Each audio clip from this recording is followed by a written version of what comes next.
Ça, c'est de prendre un petit bout du virus pour éduquer les globules blancs. Eh bien, on a trouvé la solution, c'est les nanoparticules. Les nanoparticules, c'est juste une petite couche de lipides, c'est de la graisse, rien d'autre. Ça protège l'ARN.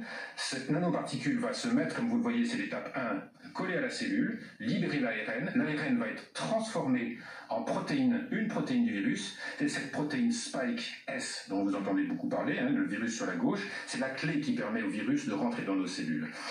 Et ensuite, l'ARN disparaît. En quelques heures, il n'y a plus d'ARN. En quelques heures. Et la protéine Spike vient se mettre à la surface de la cellule, qui va rencontrer le globule blanc. Le globule blanc est éduqué.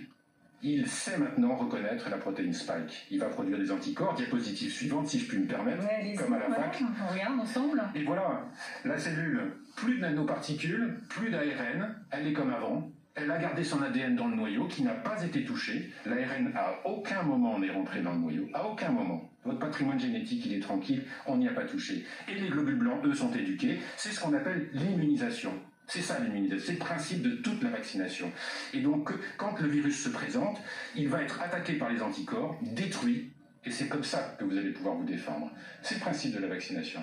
Donc, vous voyez, l'ARN, il n'y a pas de raison de penser qu'il y aura des effets à long terme. La seule trace qui reste, c'est vos globules blancs qui ont été éduqués. C'est la seule trace qui reste. Et d'ailleurs, on fait des études, on dit aujourd'hui, oui, mais j'entends, on est encore en phase expérimentale. C'est pas tout à fait faux. On a fait donc des recherches sur l'ARN, ça fait des années et des années. On est arrivé à ça. En 2019, la technique était prête. Donc il restait à faire les études chez l'homme. On a pu les faire en un temps record parce qu'on a mis beaucoup d'argent. Les industries pharmaceutiques, les États ont mis beaucoup d'argent pour faire ce que là, habituellement on fait en plusieurs années, on l'a fait en moins d'1 an. Et donc on est arrivé à la fin de l'année 2020 avec des résultats extrêmement intéressants, c'est-à-dire que l'efficacité était à 95% et une relativement bonne tolérance. Quelques effets dans les jours qui suivent, mais pas grand-chose. Et donc on a dit, au regard de l'enjeu de la pandémie, on a dit, ok, on peut y aller. Mais on continue d'observer ce qui se passe sur le long terme.